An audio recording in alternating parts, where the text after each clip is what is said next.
On our 5th wedding anniversary, Victor's beautiful secretary suddenly came to my door. "I'm pregnant," she said. "It's time for you to step aside." Looking at her confident and smug face, I froze for a moment. At 15 I met Victor. At 18 we fell in love. At 20 we fought against our parents just to be together. At 24 we got married. At 26, I gave birth to the daughter he had always dreamed of. Now we had made it through everything. And at 28 he cheated. Chapter 1. The doorbell rang just as I placed a bowl of hot soup on the table. The warmth still burned at my fingertips when I reached up to touch my earlobe and opened the door. Standing outside was a familiar face. The girl was young, beautiful, and carried herself with arrogance and pride. She tapped the door twice, smiling faintly. "Can we talk inside, Mrs. Victor?" My heart skipped a beat. I knew her. She was the beautiful secretary Victor had hired that year. At the time, I had just given birth to our daughter while the company was rising fast and business dinners were constant. He said he didn't want me to exhaust myself, and others suggested that since the wife had little time to attend events, Victor needed a smart and pretty assistant to accompany him. My mind drifted back. Victor had held me in his arms, kissing my lips gently. His hand caressed my still soft belly, his lips brushing reverently against it. "Nicole, after all these years, don't you know where my heart is?" He bit my lip playfully, murmuring, "Don't you trust me?" And I did. When our daughter turned 1 month old, that same secretary, the one he often praised for her outstanding work performance, came to deliver a gift. At the banquet, while guests filled the hall, she had reached out naturally to smooth the crease on Victor's shirt. A strange unease pricked at me. After the guests left, I stubbornly took Victor's hand and told him to fire her. He did immediately. But now, standing in front of me, the same woman set down her expensive handbag, her gaze sweeping mockingly across the table filled with food. "I'm pregnant, Mrs. Victor," she said. "It's time for you to step aside." So he might have replaced her at the company, but not in his bed. Chapter 2. Zoe brushed a lock of hair behind her ear. When her words sank in, my eyes dropped to her slightly swollen belly, glowing with a self-satisfied air of motherhood. I set down the cup of water I had just poured for her. My movements stilled, but my voice stayed calm. "Did Victor send you?" She tilted her chin up arrogantly. "Who else do you really think I could find out where you live without him?" The company had grown rapidly and made plenty of enemies. Victor had always protected me well. He never revealed where my daughter and I lived. No one knew our address. So even if he hadn't told her directly, his hands were hardly clean. After 10 years together, on the day of our 5th wedding anniversary, I finally understood. My husband really had cheated on me. She waited for me to speak, clearly expecting me to scream or cry. But instead I smiled. "All right." Zoe blinked, startled. Her composure faltered. She reached out to push me aside but bumped into the table. The bowl of hot soup sitting on the edge tipped over. She jumped back quickly, but half the soup splashed onto me. The door slammed shut behind her. I slowly crouched down, my phone screen lighting up. A message, 5 minutes ago. Something urgent came up at work. "I'll be home later. Eat first if you're hungry." I kept holding the phone, my fingers frozen midair. And in that moment, Zoe's smug words echoed in my mind. "Do you believe it, Mrs. Victor? He's not coming home tonight." Chapter 3. I knew exactly where he would be. I hailed a cab and headed straight to the private club where I used to accompany him for business gatherings. As I pushed open the doors of the Chang'an Club, a doorman bowed and gestured politely. "Madam, Mr. Victor is this way," still in the usual room. The golden counter was cluttered with bottles, and a couple was passionately kissing in the corner near the entrance. I squinted. It wasn't Victor. Inside the room, a few men were drinking and chatting while a girl sang in the background, probably warming up the crowd. She wasn't dressed provocatively. High-waisted tight pants and a flowing silk blouse with wide sleeves. The spotlight happened to fall on the top of her head, casting a soft glow on her youthful face. She wore delicate diamond earrings that shimmered against her fair skin. Victor put down his glass and beckoned her over. She walked straight to him, bending low, exposing a generous amount of cleavage. Black lace beneath the shirt wrapped around her pale chest, forming a sharp and eye-catching curve. She didn't seem the least bit shy as she poured a glass of whiskey and handed it to him sweetly.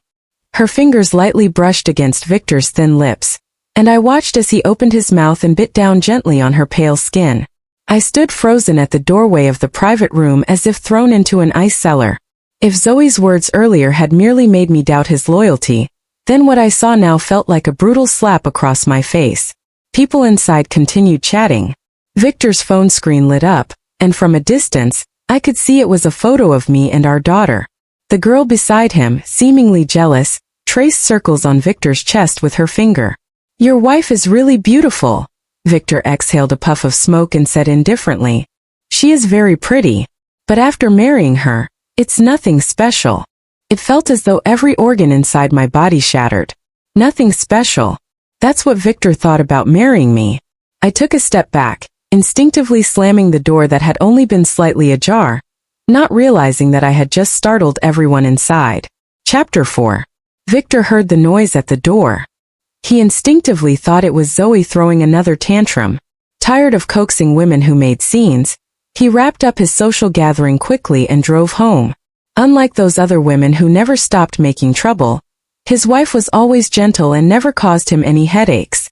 She took care of their daughter and the household perfectly. She even looked after his parents' health, arranging appointments with specialists several times a month. After so many years together, they were accustomed to each other's rhythms. No need for further adjustment. Home to him was the one place he could truly relax. As he turned a corner, he saw an elderly couple walking out of a flower shop. The old man was holding a small bouquet of roses, proudly presenting it to his wife. She smiled so brightly her eyes curved into crescents, scolding him for wasting money while carefully admiring the flowers again and again. Victor suddenly pulled over, but the flower shop shutter was already coming down. In that moment, he suddenly remembered the look on Nicole's face the first time he had ever given her roses, and realized that he hadn't bought his wife flowers in a very long time. He ran after the old couple and explained his situation. The elderly woman smiled, keeping one rose for herself and handing him the rest. "May you and your beloved grow old together, full of love." Victor smiled, thanked her, and placed the bouquet on the passenger seat. But when he opened the door at home, the warmth that always filled their house was gone. The table was covered with the food she had cooked for him, all his favorites now cold. A bowl of soup had spilled on the floor, broken porcelain scattered among faint traces of blood. A wave of dread rose in Victor's chest. Gripping his heart, he dialed Nicole's number. Chapter 5. I stood beneath the eaves trying to stay out of the rain, but icy drops still splashed against me, soaking my hair. My phone battery was red. I made a call to my mother, asking her to take care of our daughter. I rarely sent my daughter to my mother's house these past years, but today, because it was our wedding anniversary, I had. A few days ago, Victor said it had been a long time since we'd had any time. I agreed. Things had been hectic lately, so I arranged everything early and sent our daughter away. I just didn't expect him to forget. The convenience store I often stopped by seemed closed. When the lights went out, I rubbed my numb legs. I had walked this road countless times. When I was 19, Victor and I fought against everyone, our teachers' warnings, our classmates' gossip, our parents' threats. We endured everything together. Back then, Victor's grades were poor, and the teacher publicly humiliated him on stage. He loosened his collar, met my gaze and said, smiling, "Love can overcome anything. Nothing can tear us apart." He began studying late into the night so he could sit next to me. Eventually, our names appeared side by side among the top students. He held me then and said he could never live without me. But just a few years later, when others mentioned me, he said indifferently, marrying her wasn't anything special. The rain grew heavier, rising above my ankles. But I didn't want to wait anymore. It was over. I walked down that same street we had once walked together, only this time, in the opposite direction. Water pooled around my knees. The feeling reminded me of our honeymoon by the sea, the waves sweeping me away after the safety rope snapped. Victor hadn't realized I'd gone under until I disappeared. Even though he was already safe on shore, he dove back in to save me. When we reached the beach, exhausted and trembling, he laughed and said, "Thank God I didn't lose you." Back then, I truly believed nothing could ever separate us again. But 4 years later, he cheated. Stumbling through the flooded street, I realized too late that the heels I'd worn for our anniversary dinner had gotten stuck in a drain grate. My ankle twisted sharply, and I fell hard to the ground. I couldn't tell whether the wetness on my face was rain or tears. As I gasped for breath between sobs, a handkerchief suddenly appeared before me. A black umbrella hovered overhead, and a gentle voice spoke softly. "Do you remember me?" Oliver saw my blank expression and gently wiped the rain and tears from my face. "Forgive me," he murmured. Then a warm cashmere coat was draped over my shoulders, the collar carefully adjusted. "The wind's too strong. Let me give you a ride." My phone vibrated nonstop. I answered without expression. Victor's panicked voice came through. "Where are you hurt? Did you go to the hospital? I'm coming to get you." I took a deep breath and interrupted. "Victor, let's get a divorce." There was a pause, then his voice turned desperate. "Nicole, I didn't mean to come home late tonight. I even bought you flowers. Don't be like this, please. We're not getting divorced." My fingers went limp. The phone slipped, the screen went black, and everything went silent. It was over. Oliver's voice brought me back. "Let me take you home," he said softly. "I just came from visiting your mother." I turned my head, forcing the tears back. "Thank you." He didn't speak again. The car was warm, but the cold inside me wouldn't fade. When the car stopped, Oliver suddenly leaned forward, alarmed, and touched my forehead. The world dimmed, my vision blurred. "Nicole. Nicole, wake up." Chapter 6. After the call ended, Victor rubbed his temples and declined the barrage of calls coming in from Zoe. He had never felt fear like this before. Nicole had always been graceful and composed. She had never once run away from home. So when he heard her calm voice saying the word divorce, it felt as though a claw had gripped his heart and torn it apart. How could she bear to do this? Since she was 15, she had never spoken to him in such a distant tone. Maybe he had spent too much time with Zoe lately, neglecting Nicole's feelings. But it was fine. After all, they had more than 10 years of love between them, and a lovely daughter too. He clenched the rain-soaked bouquet of roses silently in his hand. Amid the chaos in the house, Victor suddenly caught a strong artificial scent of perfume. Nicole never used perfume. He abruptly stood up, scanning the room, and then noticed a small earring on the floor. The pink diamond embedded in it, he recognized it immediately. His assistant had brought it back from an auction, and he had given it to Zoe. His pupils widened, and his hand holding the phone began to tremble. But his gaze soon fell upon a framed photo, the three of them smiling together as a family. His tense fingers slowly loosened. No, Nicole would come back. It was just a meaningless flirtation, a bit of theater. Nicole would understand. This talk of divorce was probably just her way of forcing him to come home again. He knew how to handle that. From now on, he would make it right. He would be a good husband to Nicole and a good father to their daughter. Chapter 7. When I opened my eyes again, the first thing I saw was my daughter's red, tear-swollen eyes. Seeing me awake, she carefully wrapped her little arms around my arm. "Mommy, are you tired? Sophia won't make you angry anymore." "Mommy, don't be tired." Oliver pushed open the hospital room door, holding an old-fashioned tin lunchbox. "Your aunt stayed up all night watching over you. She looked exhausted, so I asked her to go home and rest." I quickly thanked him, but Oliver only pressed his lips together and smiled softly. "It's all right, Nicole," he said. "The doctor said you're fine now. Let me take you and Sophia home." I held Sophia's hand and politely declined. Although he still looked worried, Oliver called a taxi for us before leaving. "Didn't Mommy go on a date with Daddy? Where's Daddy?" For a moment I didn't know how to answer. I froze in place. Sophia ran to the house monitor, her little fingers unlocking the door, then pointed at the screen near the security camera. "Mommy, who's that lady? Why is she with Daddy?" I leaned closer. On the screen, Zoe clung to Victor coquettishly. Victor's face was tense, but he didn't push her away. So it had come to this. Even into our home. My eyes burned, the world turning blurry. I already knew the truth yesterday, yet seeing it still hurt. Like a wound you know will heal one day. But each time it cracks open again, the dull pain still cuts deep.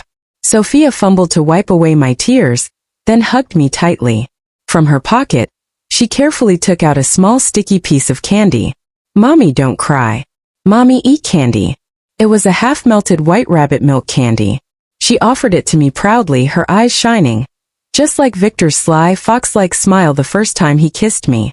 As Sophia fed me the candy, I suddenly felt unbearably tired. After thinking for a long time, I finally said, Mommy wants to live separately from Daddy. Would Sophia want to stay with Mommy? Sophia buried her head in my arms, her voice weak and soft. Daddy has that lady now. Sophia wants to stay with Mommy. Just then Zoe called. I pressed the record button before answering.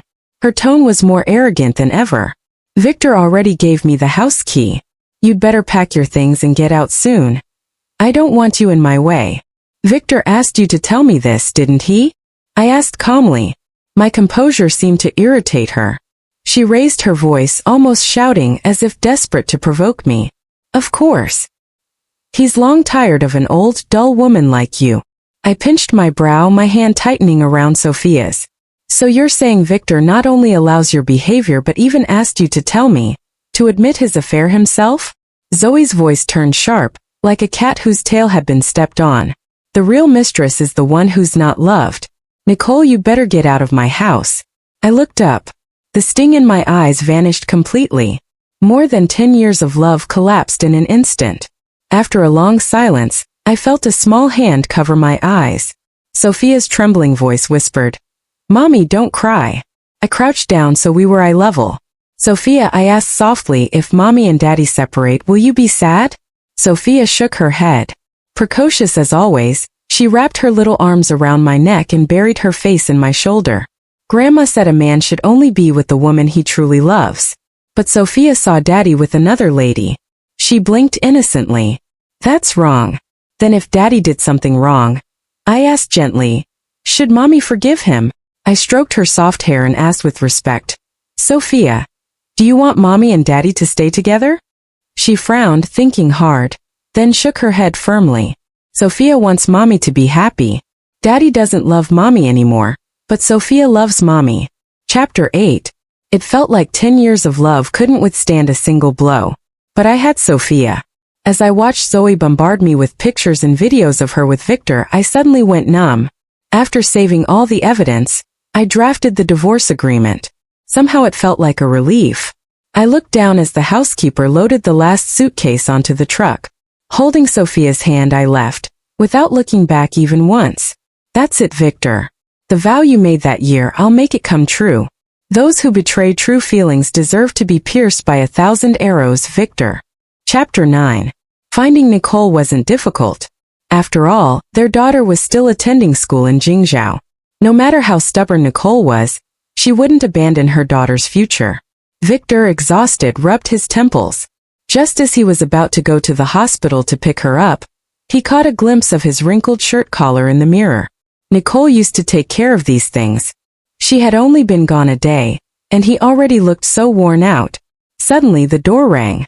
Victor pulled his coat close to hide the wrinkled shirt underneath. But it was Zoe who had come. A flash of irritation crossed his face as he asked coldly, Why are you here? Seeing the usually gentle Victor expressionless, Zoe felt a chill inside. Still, she went up to him and clung to his arm playfully. Can't I come? I'll be moving in sooner or later anyway. Victor suddenly remembered the pink diamond earring. His gaze sharpened. You went to see Nicole. His tone was certain. Zoe panicked, unsure how she had given herself away. She knew that men, especially ones with strong identities, hated being pressured like this. And Victor still had Nicole in his heart. Trying to change the subject, she quickly handed him the express envelope. The courier just dropped this off. No one was at the door, so I signed for it. Victor looked at the file in her hand, and a sudden wave of unease hit him.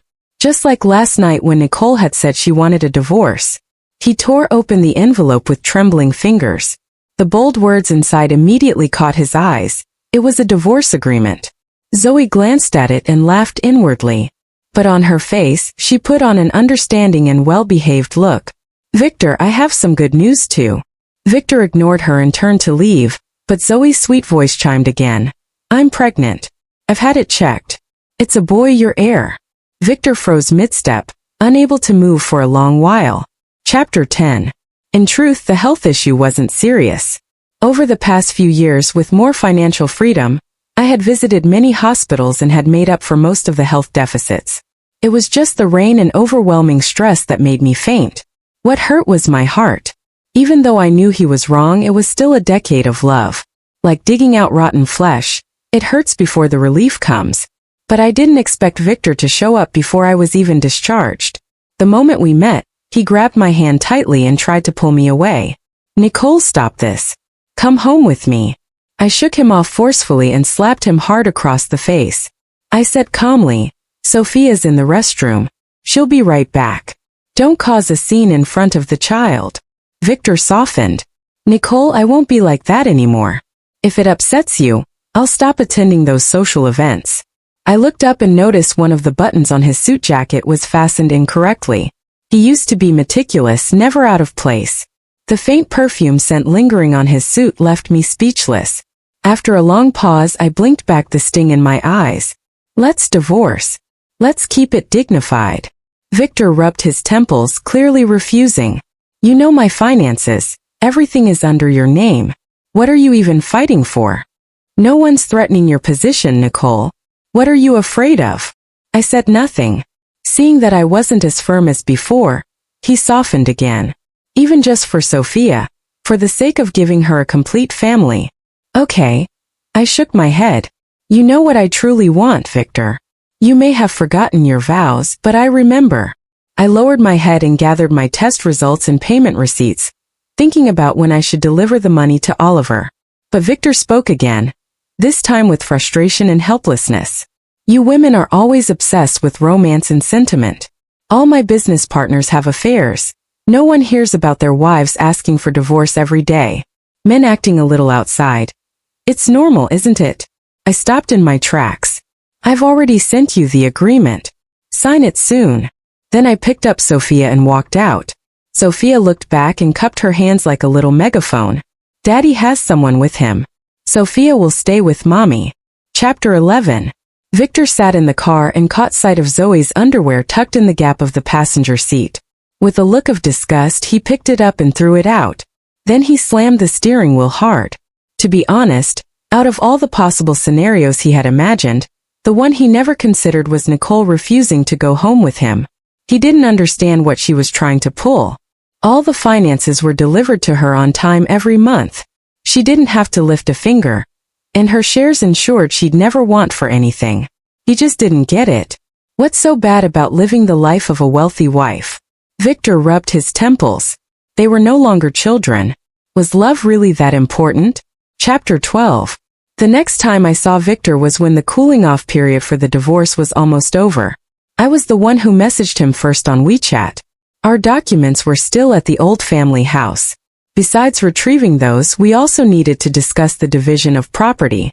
He still hadn't signed the agreement, but I no longer wanted to wait. Looking apologetic, Victor picked up Sophia and me himself, driving us toward the countryside where our old home was.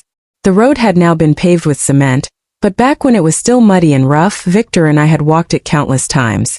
We walked it when he came to pick me up from school, when we secretly met despite our parents' disapproval, and later, when both families finally gave in and agreed to our engagement, we walked it hand in hand.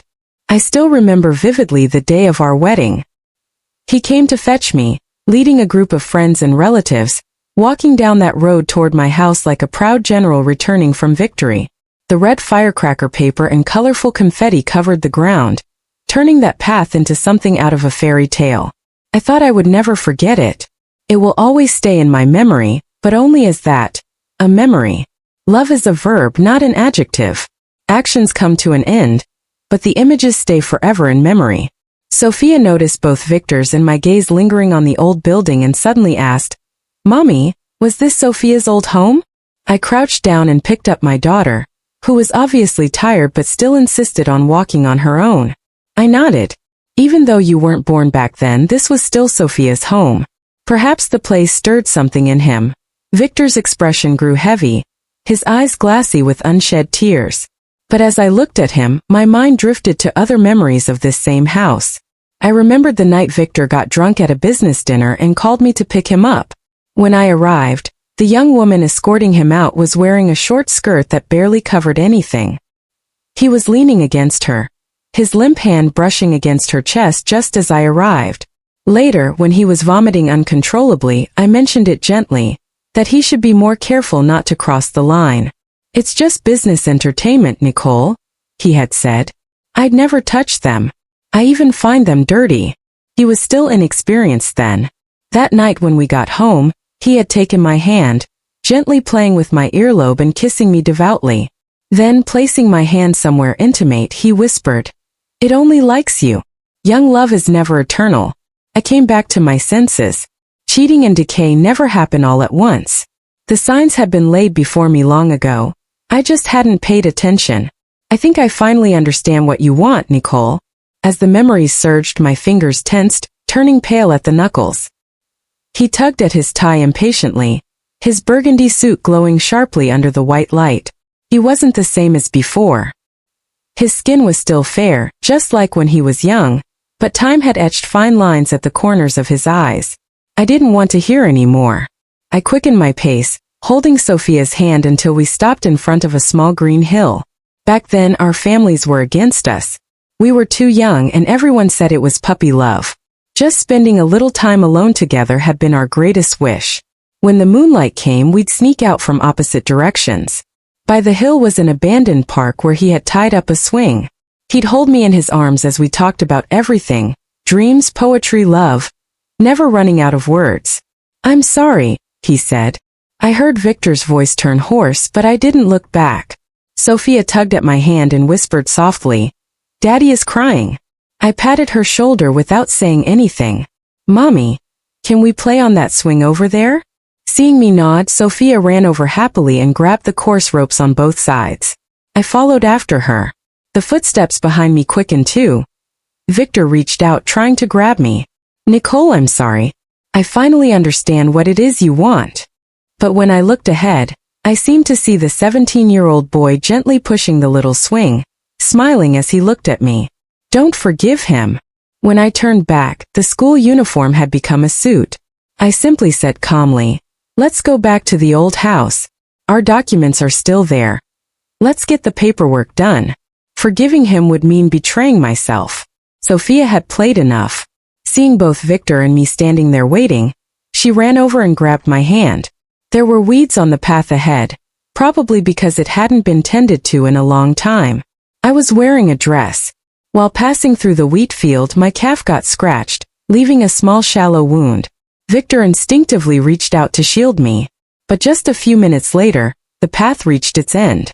I walked a few quick steps ahead to open the door. His hand awkwardly hung in the air until Sophia pulled it, rescuing him from the moment. "Daddy, Mommy doesn't need protection anymore." Sophia looked up at him, her gaze determined. "Because the next time she comes here, Mommy will know to wear long pants. Mommy is super amazing. She never makes the same mistake twice." Victor froze for a moment, then suddenly crouched down, burying his whole face. His back moved slightly, but he made no sound. Chapter 13. The marriage certificate and household registration book were neatly placed in the old home.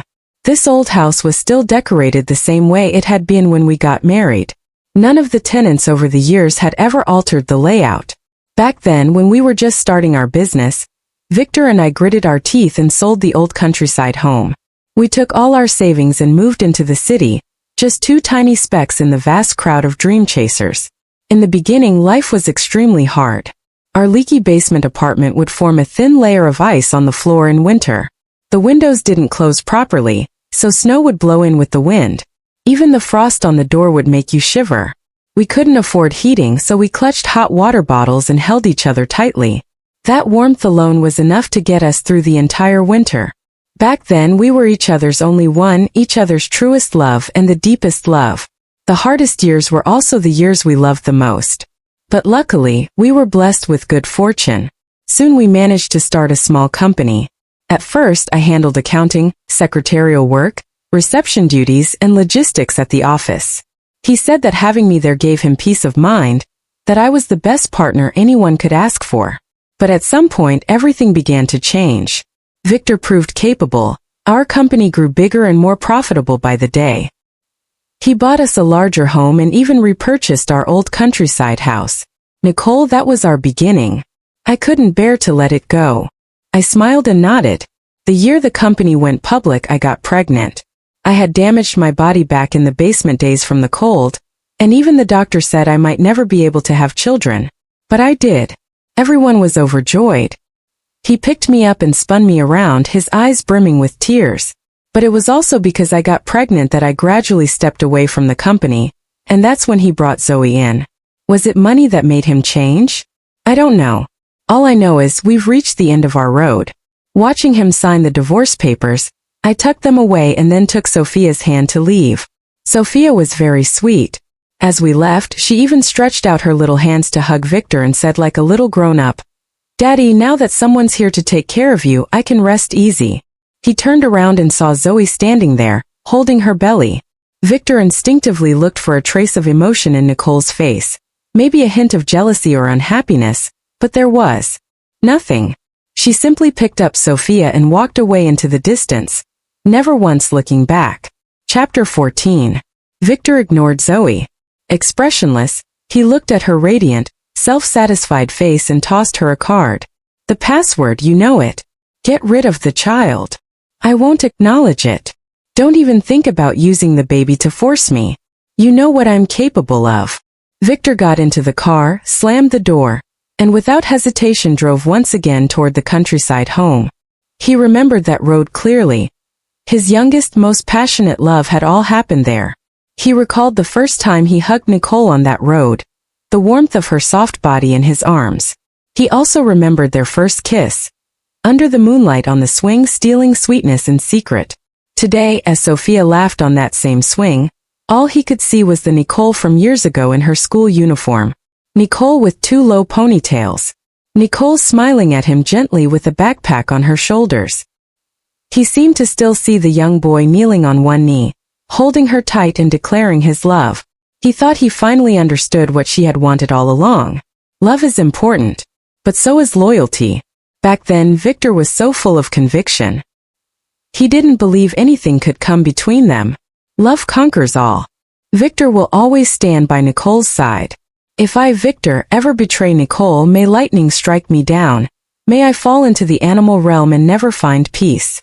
Victor trembled as he opened the dusty iron lock and stood in front of an entire wall covered in old letters.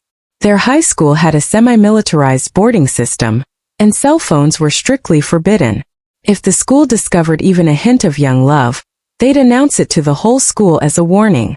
But the two of them were inseparable, pouring their love into handwritten letters, long and passionate.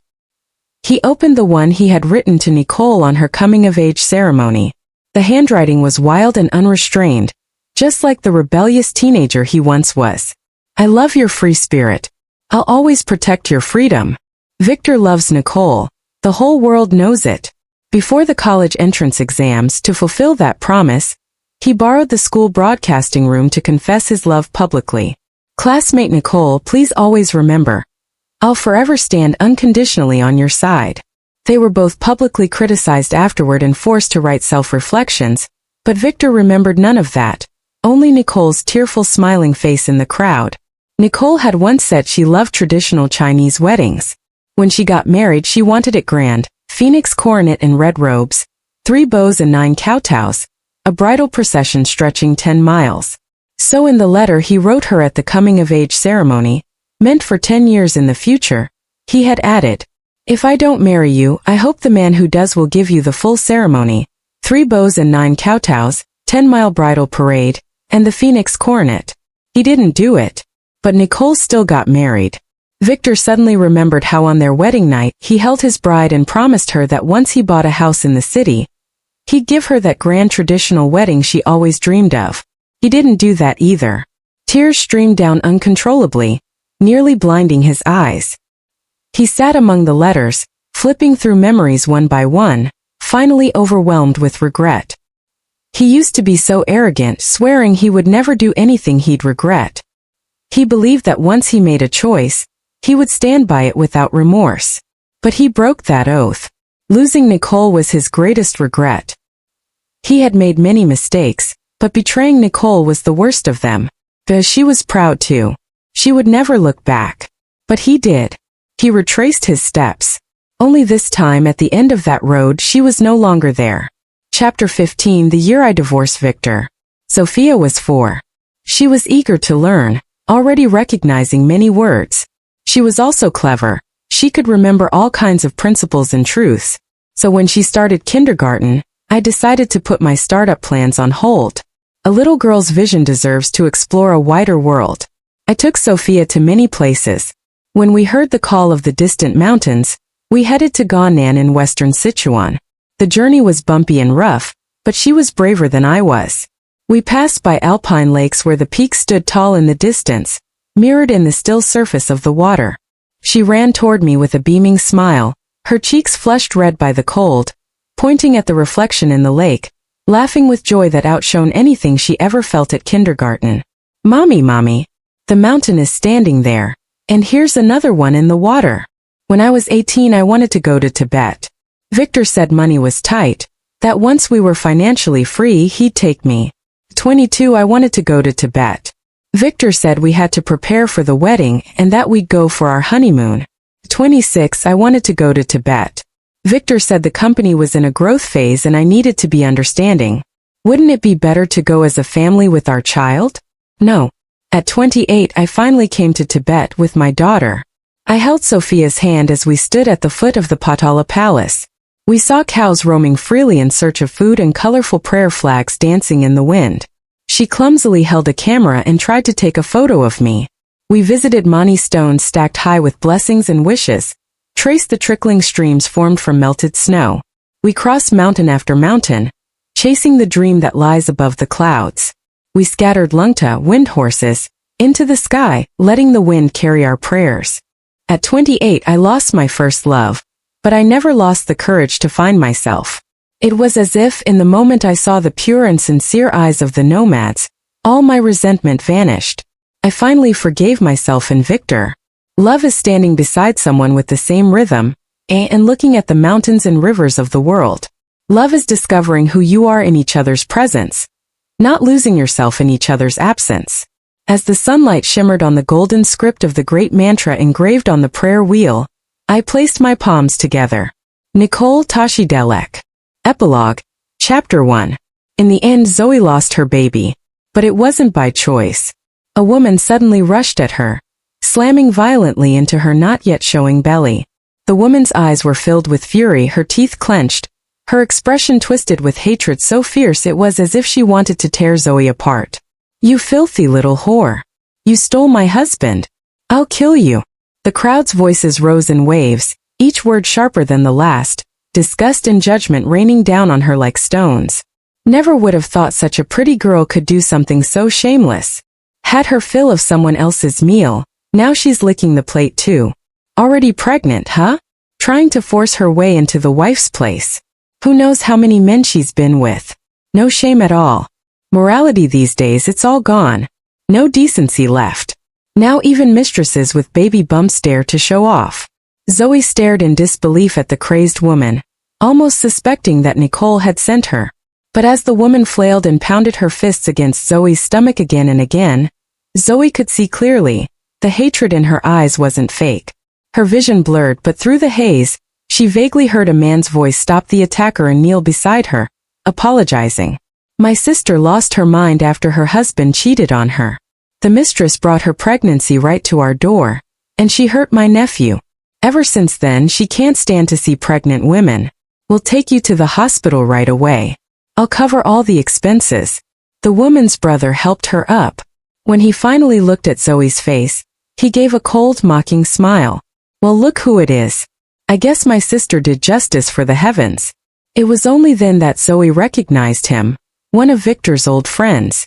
Back when Victor still took Zoe to business dinners, people began to notice their improper relationship. After that, Victor's old friends gradually stopped associating with him. Just a cheap life anyway, the man said with a sneer. Her very birth was a sin. Cheap life. Zoe's chest tightened as she gasped for air. Mistresses have always been seen as filthy objects of scorn. But was it all her fault? Her self-respect, her dignity, they'd both crumbled somewhere between her pleading and her submission. As she felt the blood beneath her pooling endlessly, seeping away, Nicole's face flashed in her mind. Victor had warned her repeatedly to stay away from Nicole. She hadn't listened. Victor had always been self-disciplined, rarely involved with women. That night she got what she wanted, only because she had spiked his drink, worn a dress identical to Nicole's, and trapped him in a moment of confusion. He stayed that one night, and for the next 2 years she stayed too. She thought she was special, but she wasn't. The cold instruments of the hospital scraped against her insides. The pain made her clutch her fists tight. Yet what surfaced in her mind wasn't fear or regret, but Nicole's calm, indifferent smile the day Zoe had come to confront her. No matter how Zoe provoked her, Nicole had simply replied, "All right." After Victor kicked her out, the money she had was stolen by her gambling-addicted brother. Just when she tried to start over, the accident happened, and she ended up back in the hospital. When Zoe finally woke up, she heard the doctor's apologetic voice. "Miss Zoe, I'm sorry to inform you, you will never be able to have children again. Also, if you don't start treatment soon, you're HIV." Her ears buzzed. Everything after that faded into nothing. Zoe only knew one thing. Her retribution had finally arrived. Epilogue Chapter 2. Victor stared straight ahead, watching the backs of the mother and daughter. His right hand clenched tightly. When he saw Sophia throw herself joyfully into Oliver's arms, his body froze. His hands suddenly pressed down on either side of the steering wheel. By accident he hit the horn, and a sharp honk pierced the air. But neither of them turned around. Oliver hoisted Sophia onto his shoulders and ran with long strides. Even amidst the chaos and noise of the crowd, Victor could still hear the delicate, bird-like laughter of his daughter. He had no choice but to admit, they were both happier now than they ever were with him. Victor pressed against his lower abdomen, enduring the waves of dull pain that now struck him with numbing regularity. It wasn't until the second year after losing Nicole that he realized he had also lost his health, and his luck. His life had drifted along in a haze, until one day he noticed dark bluish bruises under his chest and crimson blossoms blooming in hidden places.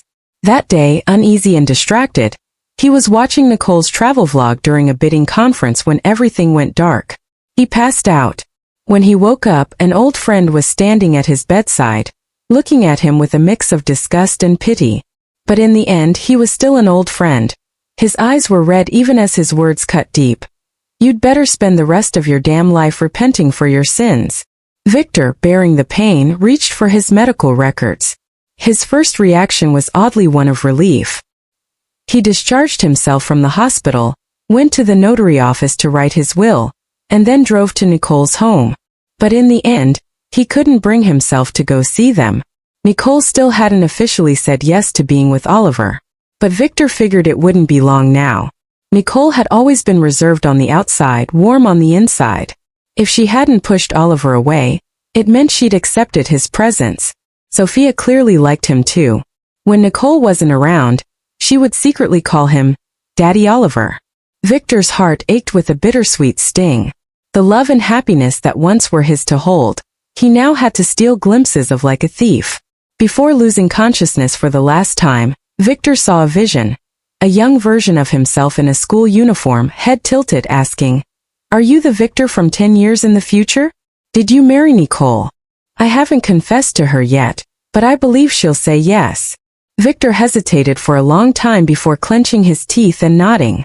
"Don't let her down. Be good to her. Always, always."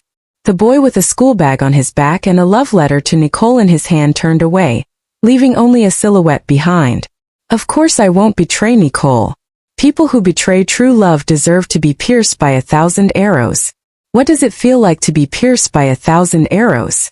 Victor thought he knew now.